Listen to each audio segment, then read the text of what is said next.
Assalamualaikum. Halo teman-teman, kami dari kelompok 5.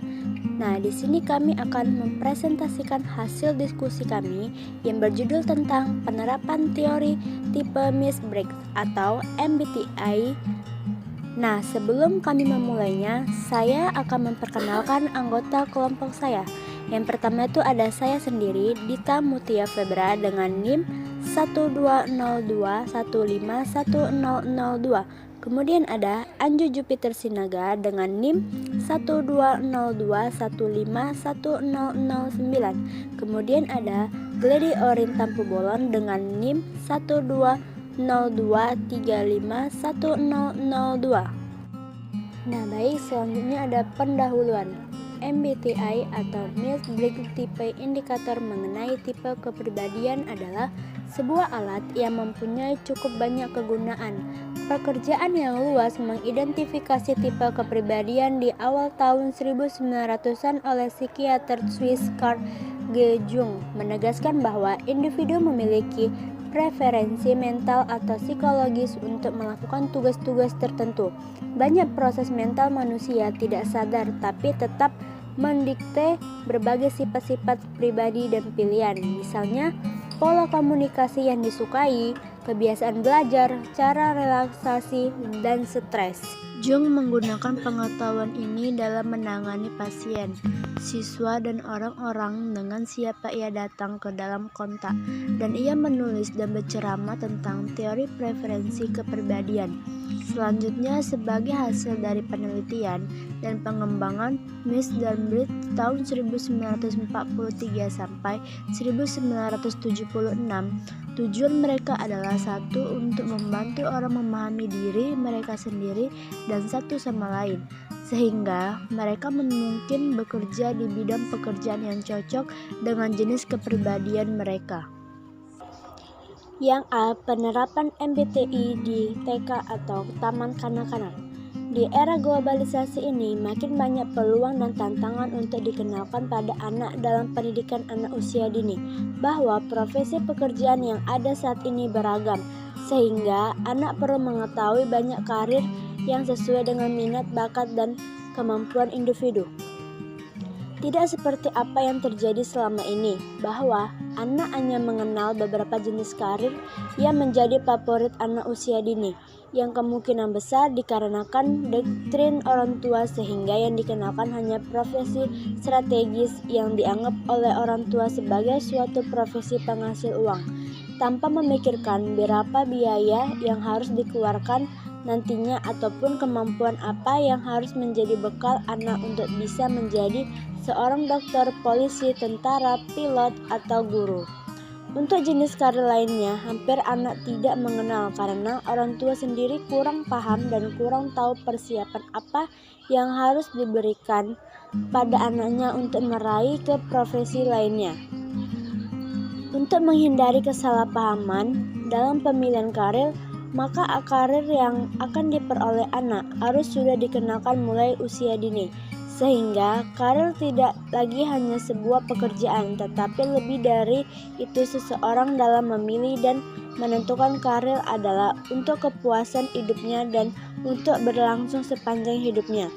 Dengan dikenalkannya beragam karir yang ada di sekitar anak jadi lebih bisa berpikir menyebar dan bisa lebih memilih sesuai dengan pilihannya. Oleh karena itu, bimbingan dan konseling karir perlu dikenalkan sejak usia sekolah dasar, TK sampai SD, mengingat peluang dan tantangan yang akan dihadapi peserta didik nantinya lebih kompleks dari saat ini, sehingga tidak salah apabila dari usia dini anak sudah dikenalkan dengan karir.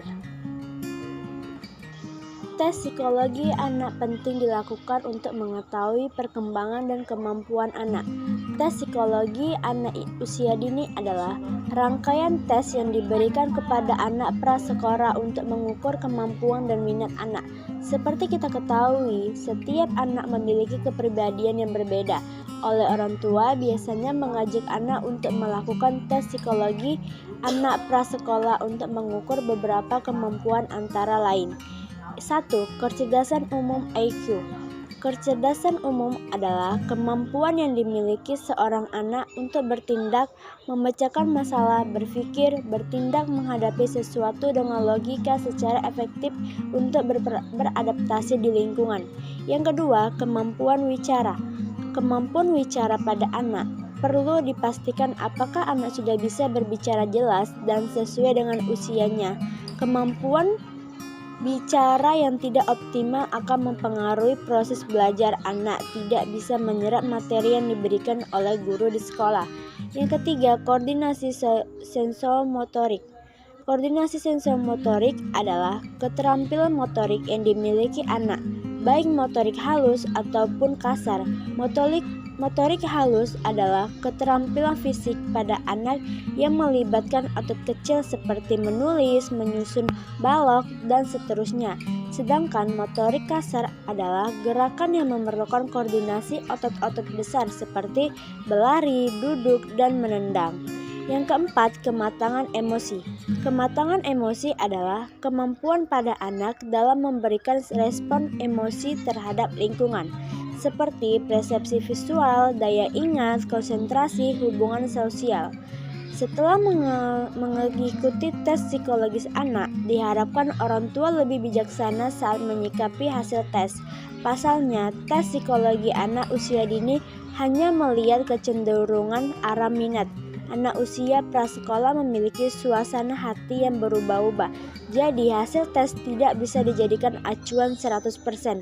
Biasanya psikolog akan menyarankan orang tua untuk lebih banyak bereksplorasi dan mengenalkan serangkaian kegiatan pada anak.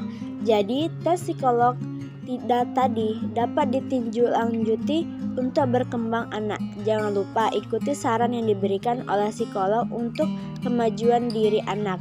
Biasanya psikolog akan meminta orang tua mengevaluasi untuk melihat ada atau tidaknya perubahan. Biasanya akan terlihat sejak 6 bulan setelah asesmen. Nah, jadi pada jenjang TK, fungsi bimbingan konseling lebih bersifat preventif dan developmental. Secara pragmatif, komponen kurikulum pelaksanaan dalam bimbingan dan konseling yang perlu dikembangkan oleh konselor jenjang TK yang sebaiknya dipegang guru kelas sendiri, membutuhkan alokasi waktu yang lebih besar dibandingkan siswa jenjang yang lebih tinggi. Sedangkan komponen perencanaan individual, student planning, dan pelayanan responsif service memerlukan waktu yang lebih kecil. Kegiatan konselor dalam pelayanan responsif service dilaksanakan terutama untuk memberikan layanan konsultasi guru dan orang tua dalam mengatasi perilaku mengganggu siswa. Sisi lain yang memunculkan kebutuhan akan layanan bimbingan dan konseling di TK adalah rentang keragaman individual yang amat lebar. Rentang keragaman siswa bergerak dari siswa yang mudah menyesuaikan diri terhadap program sampai siswa yang sangat sulit menyesuaikan diri, dari siswa yang tidak bermasalah sampai dengan yang sarap dengan masalah, dan yang lainnya, sampai pada pengenalan pemahaman diri yang dihubungkan dengan cita-cita dan pengenalan karir. Nah, selanjutnya itu B, penerapan MBTI di SD atau sekolah dasar. Pada tahap fantasi atau masa SD, anak seringkali menyebutkan cita-cita mereka kelak kalau sudah besar, misalnya ingin menjadi dokter, ingin menjadi petani, pilot pesawat, guru, tentara, dan lain-lain. Mereka juga senang bermain peran, misalnya bermain dokter-dokteran, bermain jadi guru, bermain jadi polisi, dan lain-lain, sesuai dengan peran-peran yang mereka lihat di lingkungan mereka. Jabatan atau pekerjaan yang mereka inginkan atau perankan pada umumnya masih sangat dipengaruhi oleh lingkungan, misalnya dari TV, video, majalah, atau tontonan maupun toko-toko yang pernah melintas dalam kehidupan mereka. Maka tidak mengherankan jika pekerjaan ataupun jabatan yang mereka sebut masih jauh dari pertimbangan rasional maupun moral. Mereka memang asal sebut saja pekerjaan yang dirasa menarik saat itu. Dalam tahap ini, anak belum mampu memilih jenis pekerjaan atau jabatan secara rasional dan objektif, karena mereka belum mengetahui bakat, minat, dan potensi mereka yang sebenarnya. Mereka sekedar berfantasi saja secara bebas yang sifatnya sama sekali tidak mengikat. Berikut ini adalah masalah yang berkaitan dengan karir di SD. Yang pertama itu ada tidak memiliki pemahaman diri, kemampuan, minat, dan kepribadian yang terkait dengan pekerjaan. Yang kedua, tidak memiliki pengetahuan mengenai dunia kerja dan informasi karir yang menunjang kematangan kompetensi karir. Yang ketiga, tidak memahami relevansi kompetensi belajar, kemampuan menguasai pelajaran dengan persyaratan keahlian dan keterampilan bidang pekerjaan yang menjadi cita-cita karirnya masa depan. Yang keempat, tidak memiliki kemampuan merencanakan masa depan, yaitu merancang kehidupan secara rasional untuk memperoleh peran-peran yang sesuai dengan minat, kemampuan, dan kondisi kehidupan sosial ekonomi. Yang kelima, tidak dapat membentuk pola-pola karir yang berkaitan dengan kecenderungan arah karir. Apabila peserta didik bercita-cita menjadi seorang guru, maka ia senantiasa harus mengarahkan dirinya kepada kegiatan-kegiatan yang relevan dengan karir keguruan tersebut. Yang keenam, belum memiliki kemampuan atau kematangan untuk mengambil keputusan. Yang ketujuh, merasa cemas untuk mendapatkan pekerjaan setelah tamat sekolah karena keluarga tidak memiliki biaya untuk melanjutkan sekolah. Yang akhir-akhir ini marak terjadi di Indonesia adalah penerapan psikotes sebagai syarat masuk sekolah dasar atau SD. Hal ini menurut penulis merupakan sesuatu yang sudah salah kaprah. Banyak alasan yang diajukan mengapa mereka berpikir perlu untuk dilakukan psikotes semacam ini. Salah satunya adalah karena kapasitas sekolah sudah tidak memadai, kesiapan anak-anak untuk mengikuti program pendidikan, dan lain-lain. Hal ini justru sangat berlawanan dengan tujuan pendidikan itu sendiri. Kita berbicara dengan tantangan anak usia dini yang masih dalam masa-masa pertumbuhan dan perkembangan, baik secara fisik maupun mental. Bagaimana mereka tahu kalau anak-anak ini belum siap untuk mengikuti program-program sekolah hanya dengan satu tes? Apakah mereka juga sudah mempertimbangkan psikologi si anak pada saat mengikuti tes? Anak-anak sama juga dengan orang dewasa yang memiliki perasaan atau nervous. Kalau dihadapkan dengan tes atau ujian, belum lagi kalau kita berbicara tentang bagaimana pola pendidikan anak di rumah yang berpengaruh sangat besar terhadap kepribadian seseorang anak. Misalkan saja, apakah anak-anak kita sudah dibiasakan hidup mandiri sejak dini? Dari cara makan misalnya, apakah orang tua di rumah sudah melatih anak makan sendiri sejak usia belum lagi genap 1 tahun, atau mendidik anak untuk tidur sendiri, dan masih banyak lagi lainnya. Bagi sebagian orang, apalagi anak-anak yang belum terbiasa dengan ujian, mungkin mendengar kata tes atau ujian saja sudah langsung gemetar. Seseorang teman saya pernah memberitahu kepada saya ketika dia ingin memasukkan anaknya ke salah satu sekolah dasar terpadu, bahwa anaknya harus mengikuti psikotes yang diadakan oleh sekolah tersebut. Ternyata pada saat itu ada beberapa orang anak yang menangis karena tidak mau mengikuti tes. Si ibu memilih sekolah tersebut untuk sang anak karena dia menganggap bahwa sekolah itu merupakan salah satu sekolah favorit. Pada saat tes tersebut, si anak meminta untuk ditemani ibunya saat mengikuti tes tersebut. Tetapi si ibu dilarang oleh petugas yang akhirnya si anak tersebut menangis. Hasilnya sudah bisa kita ketahui kalau si anak dinyatakan tidak lulus untuk masuk sekolah tersebut. Padahal selama latihan di rumah si anak tidak menemui banyak kesulitan dalam mengerjakan latihan-latihan. Dengan demikian si anak pun gagal masuk ke sekolah yang sangat dia inginkan. Jika keadaannya demikian, bagaimana mereka berhak mengklaim bahwa sekolah mereka adalah sekolah yang terbaik kalau mereka pada praktiknya dengan berbagai dalih berusaha lari dari tanggung jawab pendidikan itu sendiri? Tidak sepatutnya anak-anak usia sekolah dasar sudah dituntut untuk bisa ini dan itu. Sebuah lembaga pendidikan yang baik adalah lembaga pendidikan yang mampu menjadikan si kecil apapun potensi yang dimiliki seorang anak menjadi sesuatu yang besar. Baiklah, selanjutnya adalah penerapan MBTI di SMP. Seperti kita ketahui bahwa tes kepribadian MBTI ini bermanfaat sebagai alat bantu untuk mengenali dan memahami diri kita sendiri saat ini.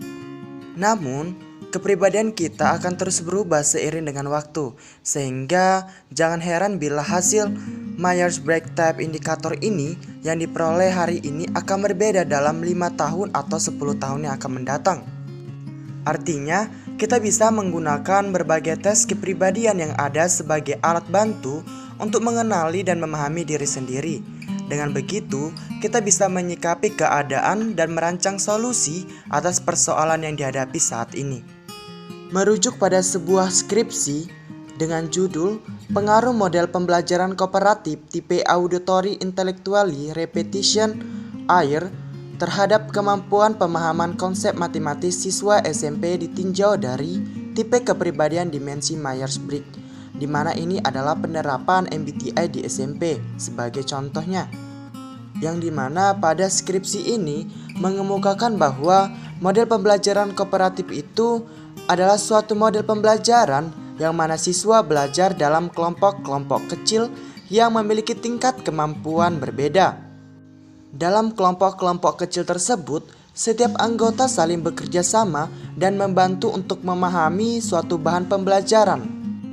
Kemudian, adapun langkah-langkah model pembelajaran AIR ini menurut Meyer dalam TETI sesuai dengan tujuan yang diharapkan adalah sebagai berikut. Yang pertama, tahap persiapan, di mana pada tahap ini dilakukan pada saat pendahuluan kegiatan belajar mengajar. Guru membangkitkan minat belajar siswa dan perasaan positif untuk mengikuti pembelajaran yang dilaksanakan agar siswa dapat mengikuti pembelajaran secara maksimal. Tahap selanjutnya yaitu tahap penyampaian, di mana guru akan memberikan penjelasan mengenai konsep belajar kepada siswa. Siswa diberikan kesempatan untuk menyimak, bertanya, dan menanggapi. Tahap yang ketiga adalah tahap pelatihan. Tahap ini, siswa diminta untuk terlibat dalam aktivitas-aktivitas intelektual agar siswa menyerap pengetahuan dengan terlibat dalam diskusi kelompok kecil tersebut yang mengemukakan pendapat dan menyampaikan hasil diskusi. Hal ini akan membuat siswa memiliki pengalaman berpikir dan belajar. Tahap yang terakhir yaitu adalah tahap menyampaikan hasil. Tahap ini, siswa menerapkan pengetahuan baru yang diperoleh dengan cara mengerjakan soal yang diberikan guru dan membuat kesimpulan tentang materi yang dibahas sehingga hasil kerja akan melekat. Adapun secara singkat tahapan model pembelajaran AIR ini menurut Aris Stoimin. Yang pertama yaitu pembagian kelompok yang heterogen. Kedua, guru menyampaikan materi.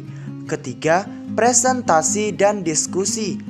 Keempat, pembagian soal dari guru. Kelima, pemecahan soal. Dan yang keenam, pengulangan. Tidak hanya itu, tes MBTI juga dapat diberikan beberapa pernyataan yang akan dijawab oleh peserta didik sebagai acuan untuk menentukan kepribadian mereka, di mana kami telah membuat linknya di dalam PowerPoint kami, di mana dalam link tersebut terdapat 60 pernyataan dengan pernyataan 1 dan pernyataan 2, di mana pilihlah salah satu pernyataan yang paling sesuai dengan diri Anda dengan mencek checklist pada isian pada kolom yang sudah disediakan yang pada terdapat kolom pilihan. Anda harus memilih salah satu yang paling dominan serta mengisi semua nomor tanpa terkecuali. Ketika Anda telah mengisi link tersebut, maka Anda akan menemukan kepribadian Anda terletak kepada bagian yang mana. Selanjutnya adalah penerapan MBTI di SMA ataupun di SMK. Menginjak kelas 12, peserta didik dihadapkan pada suatu problematika yang sangat mendalam dan harus segera ditangani, di mana problem yang dialami oleh peserta didik berdasarkan dari observasi dan pengamatan mereka mengalami kebingungan dan kesulitan dalam mengambil keputusan karirnya. Hal tersebut terjadi karena kurangnya informasi yang diperoleh oleh peserta didik dalam proses kegiatan bimbingan dan konseling, terutama dalam bimbingan karir. Seperti yang telah kita ketahui bahwa dalam dunia kerja, bakat dan minat sangat diperlukan untuk menunjang karir seseorang. Kesuksesan karir tidak lepas dari kepribadian seseorang tersebut. Hal tersebut disebabkan karena faktor kepribadian seseorang juga turut menentukan kesesuaian jenis pekerjaan atau karir tertentu. Salah satu instrumen yang sering digunakan untuk mengetahui karakteristik kepribadian adalah Myers-Briggs Type Indicator atau disebut juga dengan MBTI. Sehingga dilakukanlah proses pelaksanaan bimbingan kelompok dengan menggunakan MBTI untuk meningkatkan kemampuan pengambilan keputusan karir pada peserta didik kelas 12. Peserta didik dapat mengambil keputusan karir yang sesuai di masa depan sesuai dengan tipe kepribadiannya masing-masing. Guru bimbingan dan konseling dapat mengetahui karakteristik kepribadian peserta didik di dalam kelompok yang sedang diteliti tersebut. Kegiatan ini didesain dengan penelitian tindakan bimbingan dan konseling. Pelaksanaan kegiatan tindakan bimbingan dan konseling ini menggunakan pemecahan problem atau disebut juga dengan problem solving techniques dan berbantuan MBTI yang merupakan suatu proses yang kreatif di mana individu-individu menilai perubahan-perubahan yang ada di dalam diri mereka. Dengan demikian, dapat dikatakan bahwa pemecahan masalah dengan berbantuan MBTI ini merupakan pokok untuk hidup dalam masyarakat yang penuh dengan perubahan-perubahan teruntuk kepada siswa SMA dan SMK. Penelitian tindakan bimbingan dan konseling atau disingkat dengan PTBK merupakan suatu kegiatan untuk mempelajari suatu masalah, mencari solusi, serta melakukan perbaikan dengan menerapkan suatu tindakan nyata, yaitu diberikannya layanan bimbingan kelompok untuk pengambilan keputusan karir peserta didik. Subjek penelitian yang diambil dari sebuah jurnal terdapat pada siswa di SMK Negeri 1 Jati Fokus pada peserta didik kelas 12 yang kami peroleh dari jurnal yang berjudul Penggunaan MBTI dalam bimbingan kelompok untuk meningkatkan kemampuan pengambilan keputusan karir siswa kelas 12 akuntansi 1 SMK Negeri 1 Jati tahun pelajaran 2020-2021. Dengan subjek tersebut memiliki suatu persamaan dan perbedaan pada rendahnya keputusan karir, yang dimana kegiatan tersebut adalah merupakan penerapan MBTI di SMK sebagai contoh yang kami ambil dari jurnal tersebut. Kegiatan itu memiliki pelaksanaan yang terdiri dari perencanaan tindakan. Banyak peserta didik yang masih kebingungan dengan arah karir selanjutnya setelah lulus sekolah rendah. Maka dilakukanlah tindakan pertama dari siklus pertama, yaitu peneliti membuat RPL keputusan karir dengan teknik problem solving, berbantuan MBTI dan lembar kerja siswa dengan keputusan karir. Kedua adalah pelaksanaan tindakan. Pelaksanaan layanan bimbingan kelompok diawali dengan menyampaikan salam kepada peserta didik dan memimpin doa terlebih dahulu. Pada tahap pembukaan, semua peserta terlibat secara aktif untuk mengungkapkan tujuan mereka, yaitu dapat mengambil keputusan karir karena sudah memasuki semester yang akan lulus. Tahap selanjutnya adalah diingatkan kembali tentang tujuan pembentukan kelompok, yaitu agar peserta didik memiliki kemampuan untuk mengambil keputusan karir. Tahap berikutnya adalah kegiatan inti, yaitu materi tentang pengambilan keputusan karir. Tahap selanjutnya adalah tahap penutupan. Pada tahap ini dilakukan beberapa rangkaian kegiatan, yaitu menjelaskan bahwa kegiatan bimbingan kelompok akan diakhiri.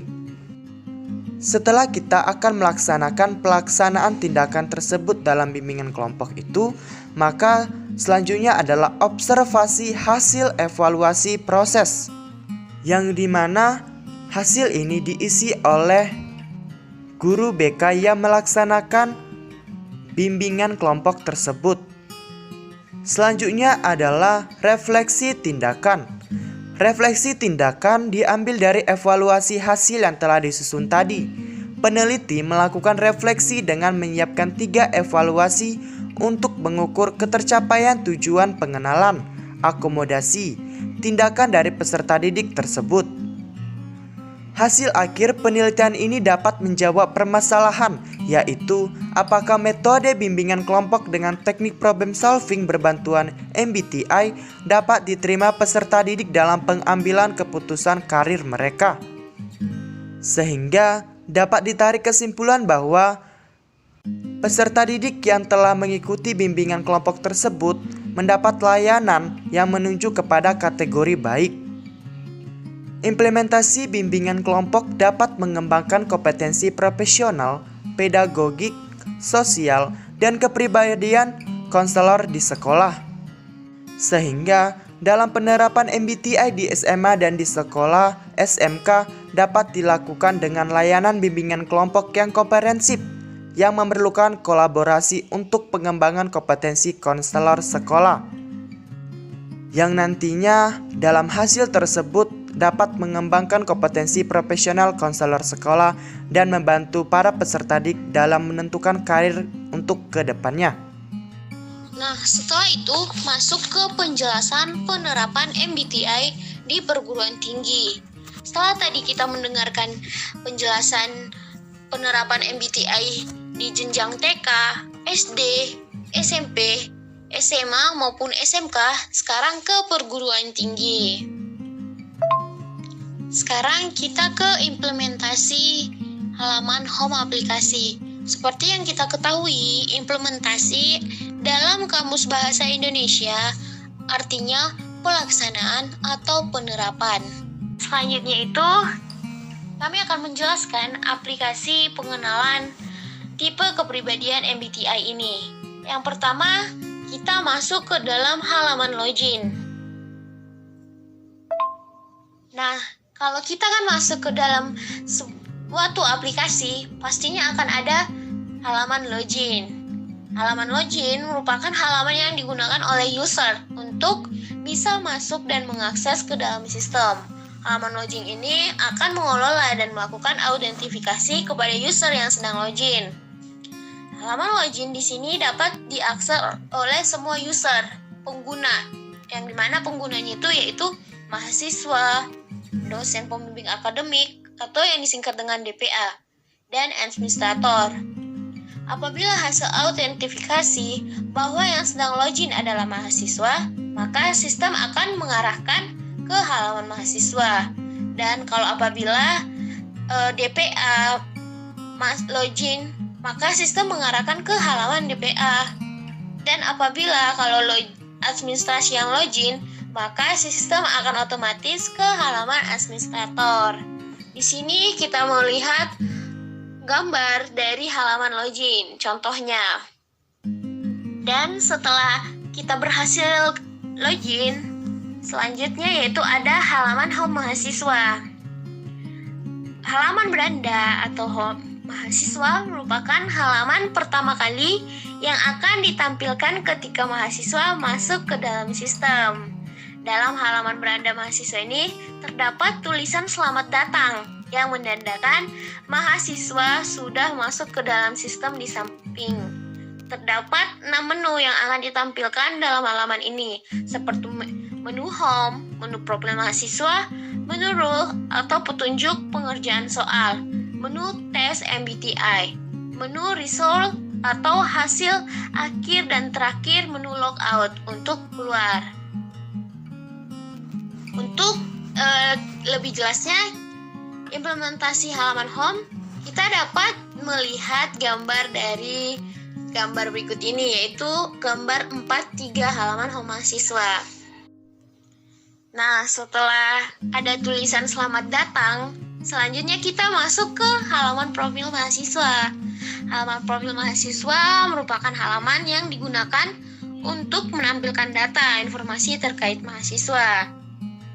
Dalam halaman profil mahasiswa ini terdapat 9 kolom, yaitu kolom nama, NIM, alamat, program studi, indeks prestasi, nama dosen pembimbing akademik, tahun ajaran, email, foto, tipe kepribadian. Dan untuk yang lebih jelasnya, kita melihat dari gambar 44, yaitu halaman profil mahasiswa. Selanjutnya masuk ke halaman rule pengerjaan soal mahasiswa. Halaman rule pengerjaan soal merupakan halaman yang berisi petunjuk atau aturan-aturan mengenai bagaimana tata cara pengerjaan soal psikotes MBTI ini. Halaman ini akan menampilkan poin-poin aturan yang nantinya digunakan oleh mahasiswa untuk acuan dalam mengerjakan soal psikotes MBTI.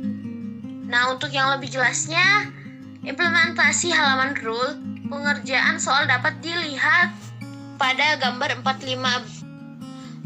Nah, pada gambar 45 akan dijelaskan rule pengerjaan cara tes MBTI. Yang pertama, penilaian hasil tipe kepribadian dihitung dengan bobot masing-masing soal. Yang contohnya kalau 0 itu tidak sesuai dengan diri kita. Yang 1 mirip dengan diri saya, kalau 2 sangat sesuai dengan diri kita. Nah, yang kedua itu hasil tes MBTI merupakan cerminan dari kepribadian kita.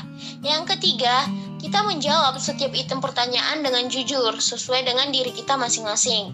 Yang keempat, setiap item pertanyaan wajib dijawab sekalipun tidak kita menyukainya.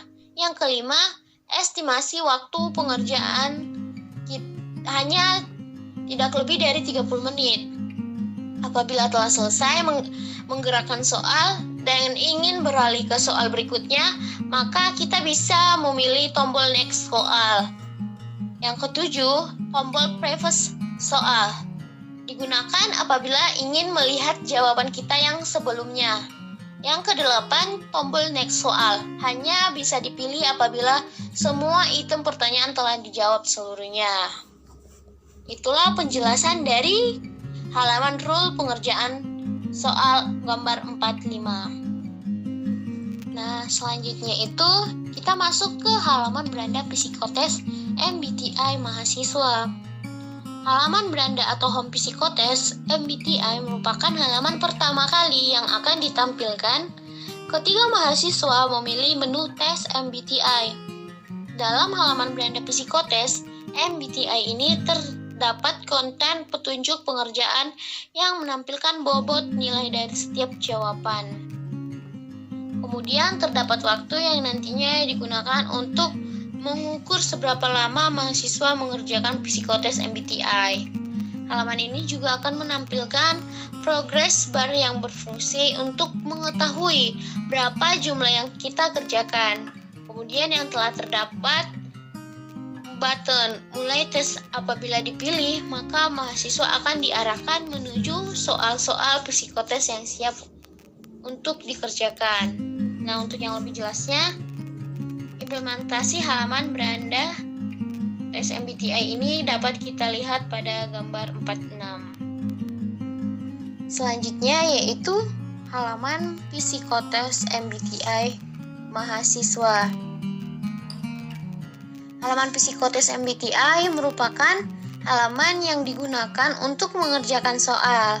Halaman ini berisi judul dari masing-masing kategori soal dan berisi petunjuk pengerjaan soal yang menampilkan bobot nilai dari setiap pilihan jawaban. Kemudian terdapat waktu yang berfungsi sebagai durasi pengerjaan psikotes dan progress bars yang digunakan untuk mengetahui berapa jumlah soal yang telah kita kerjakan. Selanjutnya, dalam halaman psikotes MBTI ini akan menampilkan naskah soal yang harus dikerjakan oleh mahasiswa guna mengetahui tipe kepribadian kita. Naskah soal di sini terdiri dari beberapa butir pertanyaan dengan pilihan jawaban berupa radio button. Dalam halaman psikotes MBTI terdapat 4 kategori masing-masing kategori. memiliki dua buah dimensi soal yang membedakan antara naskah soal satu dengan yang lainnya. Kategori yang kedua yaitu cara memperoleh informasi dengan dua dimensi soal, yaitu intuitive dan sensing. Kategori ketiga, cara mengambil keputusan dengan dua dimensi soal, yaitu feeling dan thinking. Kemudian kategori yang terakhir yaitu cara kerja yang disukai dengan dua dimensi soal, yaitu judging and perceiving. Halaman psikotes MBTI yang ditampilkan akan diurutkan berdasarkan kategori pertama hingga kategori yang terakhir. Tahap pertama, apabila mahasiswa melakukan tes MBTI, maka akan diarahkan pada halaman awal yang akan menampilkan halaman naskah soal ekstrovert dengan kategori dari manakah kita memperoleh energi. Kemudian terdapat pilihan next yang digunakan untuk berpindah menuju halaman berikutnya. Pilihan next di sini hanya dapat kita pilih apabila soal-soal yang ada pada bagian ekstrovert telah selesai dikerjakan semua. Nah, untuk yang lebih jelasnya, implementasi halaman psikotes MBTI bagian ekstrovert dapat kita lihat pada gambar 47. Jadi penjelasan gambar 47 yang dimana judulnya dari mana kita memperoleh energi. Contohnya nomor 1, saya suka bersosialisasi dan bicara dengan orang lain. Tadi kan kita udah berbicara kalau 0 itu apa, 1 itu apa, 2 itu apa. Nah, kalau kita emang suka bersosialisasi dan bicara dengan orang lain, kita pastinya memilih nomor 2. Tapi kalau kita tidak bersosialisasi dan bicara dengan orang lain, berarti kita memilih nomor 0. Nah, yang kedua itu, saya adalah orang yang ramah. Sama seperti nomor 1, kalau kita emang nggak ramah, berarti kita memilih nomor 0. Tetapi kalau kita orangnya ramah, berarti kita memilih nomor 2. Seterusnya 3, 4, 5, 6, 7, 8, 10. Dengan catatan, itu merupakan pengalaman kita sendiri atau yang kita alami. Nah, selanjutnya yaitu apabila mahasiswanya ini kan kita telah selesai mengerjakan soal pada bagian ekstrovert dan ingin berpindah ke menuju halaman soal psikotes MBTI berikutnya, maka kita memilih fungsi next. Next yang dimana next itu ada di bawah soal sebelah kanan. Halaman berikutnya di sini akan menampilkan naskah soal introvert dengan judul kategori dari manakah kita memperoleh energi, di mana soal tersebut berbeda dengan soal yang ada pada halaman sebelumnya. Kemudian, apabila kita mahasiswa ingin melihat kembali jawaban yang ada pada halaman sebelumnya, maka kita memilih preface yang ada pada kolom di bawah soal atau pernyataan di bawah sebelah kiri.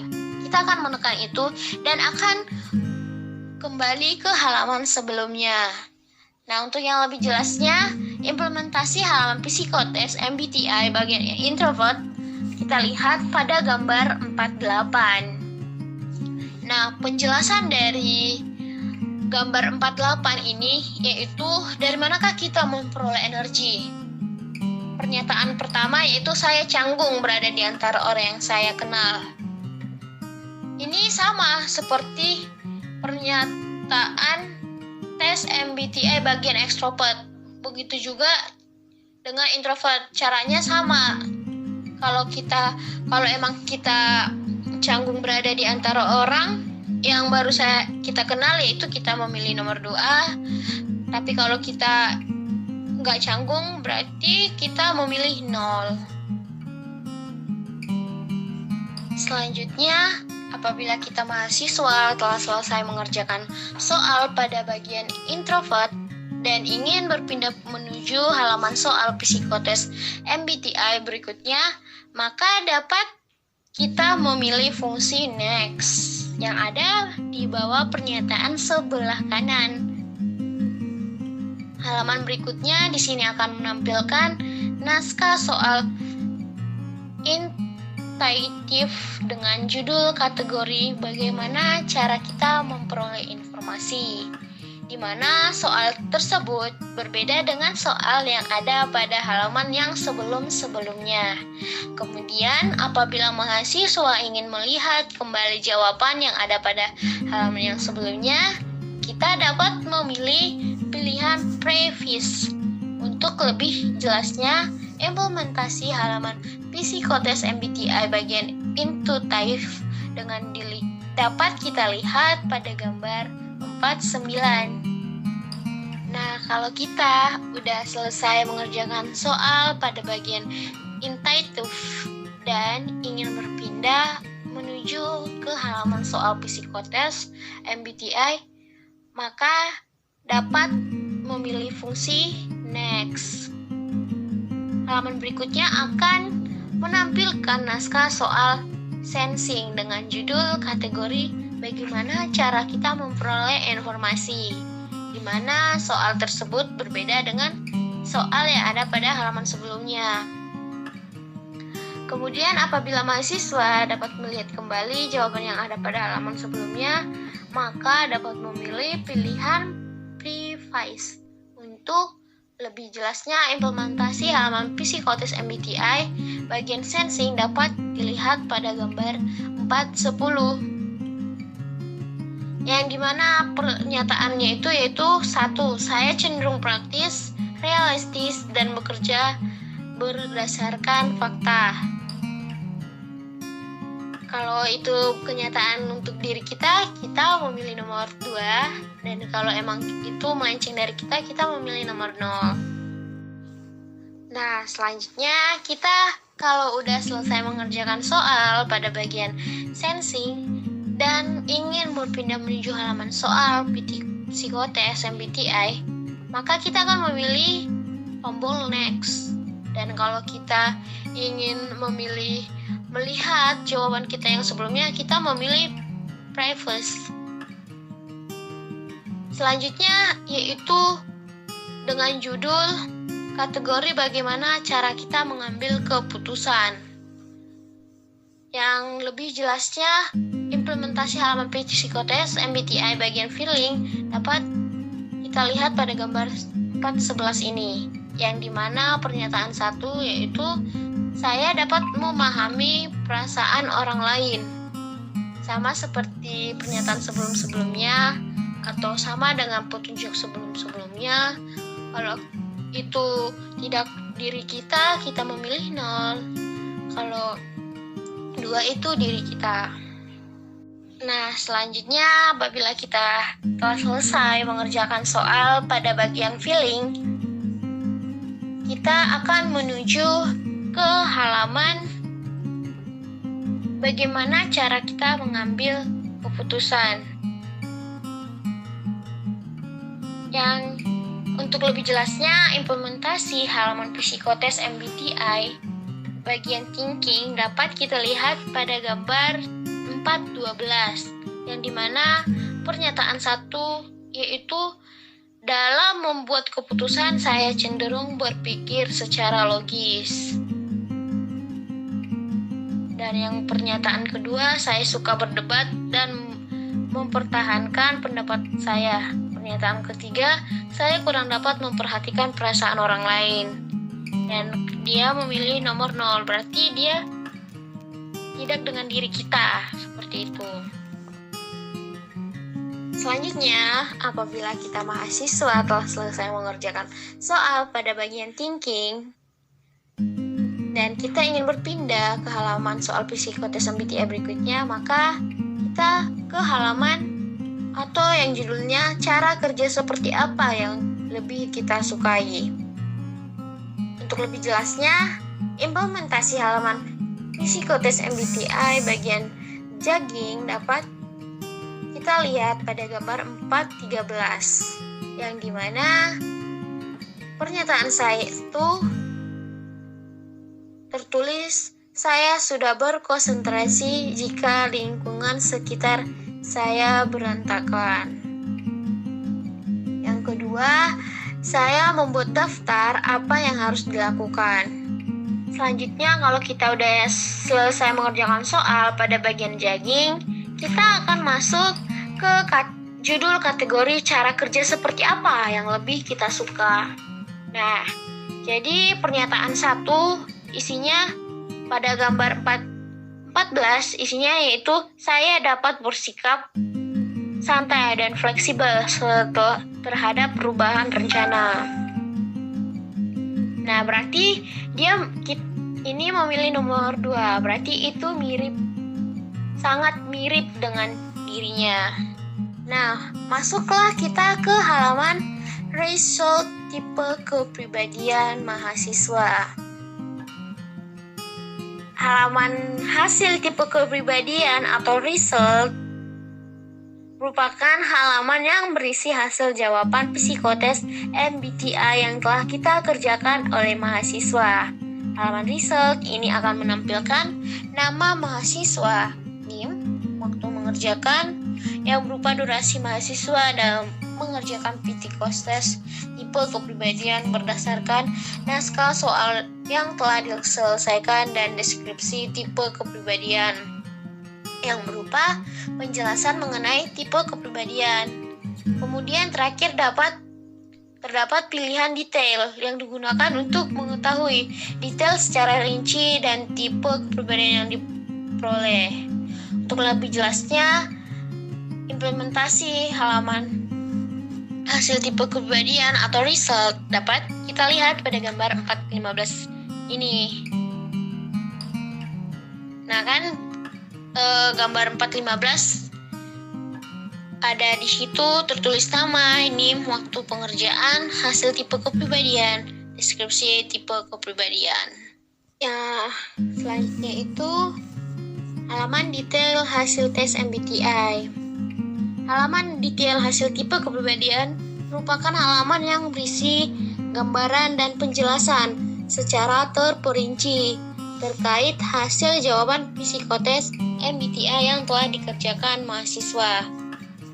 Hasil jawaban tersebut akan dihitung dengan sistem scoring berapa jumlah masing-masing kategori soal dan akan ditampilkan dalam bentuk grafik. Di sini akan kita dibandingkan antara perolehan dari masing-masing kategori, di mana kategori tersebut adalah kategori dari mana mahasiswa memperoleh energi. Dengan perbandingan antara ekstrovert dan introvert, kategori bagaimana cara mahasiswa memperoleh informasi dengan perbandingan antara intuitive dan sensing.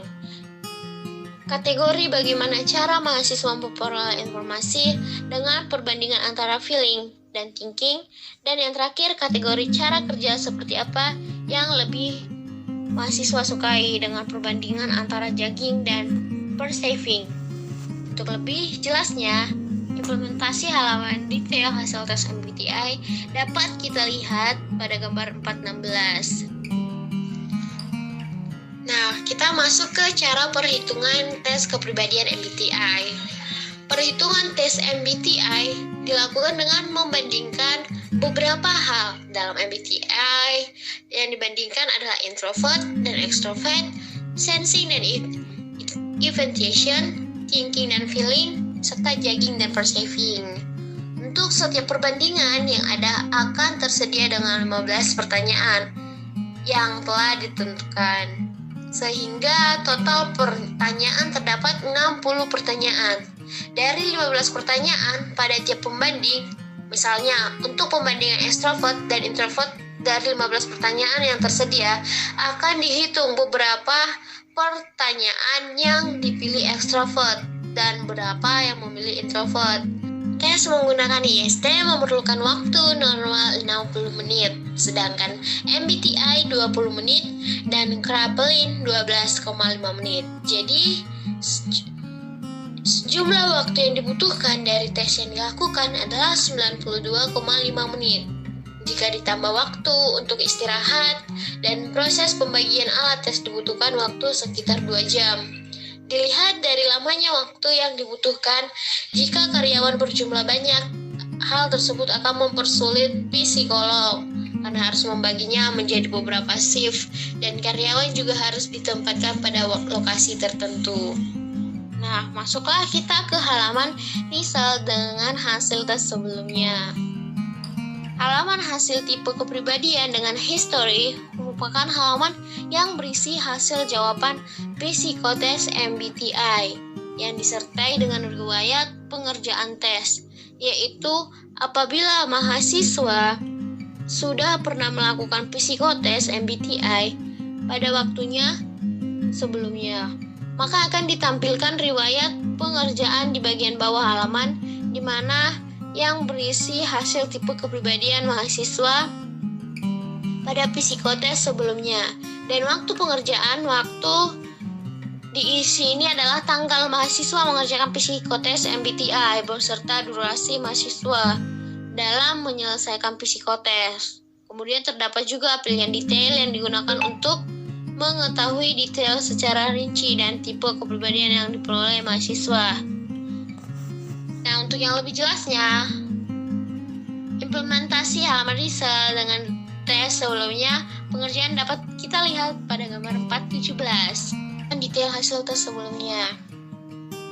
Halaman detail hasil tes sebelumnya merupakan halaman yang berisi histori atau riwayat pengerjaan psikotes MBTI. Waktu pengerjaan yang berupa durasi mahasiswa dalam mengerjakan psikotes, hasil tipe kepribadian berdasarkan naskah soal yang telah disesuaikan atau diselesaikan sebelumnya, dan deskripsi tipe kepribadian yang berupa penjelasan mengenai tipe kepribadian. Untuk yang lebih jelasnya, kita dapat melihat gambar 4.18. Nah, selanjutnya kita ke penerapan MBTI di masyarakat. Aplikasi tes kepribadian untuk penempatan karyawan atau masyarakat menggunakan metode MBTI atau Myers-Briggs Type Indicator. Permasalahan yang dihadapi saat penempatan karyawan adalah lamanya waktu seleksi karyawan dengan menggunakan tes psikologi. Dalam menggunakan tes paling tidak mempertimbangkan 3 hal, yaitu kemampuan umum, kepribadian, dan pola kerja. Beberapa alat tes yang digunakan berupa tes IST atau Intelligence Standard Test untuk mengukur kemampuan umum, tes MBTI Myers-Briggs Type Indicator untuk mengukur tes kepribadian, dan tes untuk mengukur pola kerja seseorang. Nah, dapat kita lihat pada rumus ini. 1. Perbandingan antara introvert dan extrovert. I kecil disingkat untuk introvert, E besar untuk extrovert. Hasil I atau introvert sama dengan jumlah introvert per 15 dikali 100%. Hasil extrovert E besar sama dengan jumlah extrovert per 15 dikali 100%. Bandingkan hasil I dan hasil E. Nah, yang kedua itu perbandingan antara sensing, S disingkat dengan S besar, dan intuition, N kecil. Sama dengan seperti perbandingan antara introvert dan extrovert, pengerjaannya sama. Jumlah per 15 dikali 100. Begitu juga dengan perbandingan antara thinking yang disingkat dengan T besar dan feeling yang disingkat dengan V.